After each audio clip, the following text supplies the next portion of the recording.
Hi friends, ఈ message ని తప్పకుండా అందరికి షేర్ చేయండి. గణేష్ మండపాల దగ్గర బిజీగా ఉన్న ఎస్సీ ఎస్టీ బీసీ యువతకు హ్యాపీ వినాయక చవితి.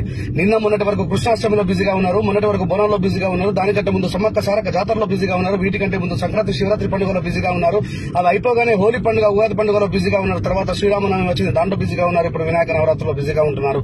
ఇవి అయిపోగానే బతుకమ్మ పండుగ వస్తుంది, వెంటనే దసరా పండుగ, దేవి నవరాత్రులు ఉంటాయి, అవి అయిపోగానే దీపావళి పండుగ వస్తుంది, ఇక వ్రతాలు పూజలు నోములు ఎక్సెట్రా. వీటన్నిటిని నిశితంగా గమనిస్తుంటే మీకు ఏమనిపిస్తుంది?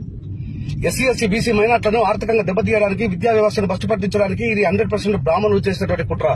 బ్రాహ్మణులు అంటే ఈనాటి బ్రాహ్మణులు కాదు, పురాతన బ్రాహ్మణులు, సనాతన ధర్మాన్ని మనం నెత్తిన రుద్దినటువంటి బ్రాహ్మణులు.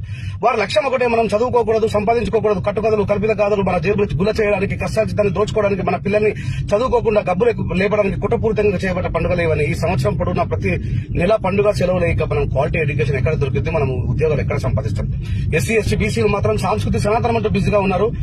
మరి ఇదే టైంలో అగ్రవర్ణాల పిల్లలు ఎక్కడున్నారో తెలుసా? కోచింగ్ సెంటర్లలో, విదేశాలకు పోవడంలో, ఐటీ ఉద్యోగాలలో, ఐఏఎస్ ఐపీఎస్ ప్రిపేర్ కావడంలో వాళ్ళు బిజీగా ఉన్నారు. మనం కూడా కాస్త ఆలోచించాలి కదా. ఒకడు మనల్ని ఒకసారి మోసం చేస్తాడు, అది వాడి తప్పు. రెండోసారి వాడి చేతిలో మనం మోసపోతే అది 100% మన తప్పు.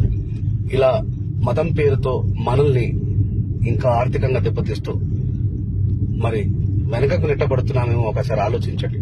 సంస్కృతి అందరికి సమానం, కానీ వాళ్ళ పిల్లలు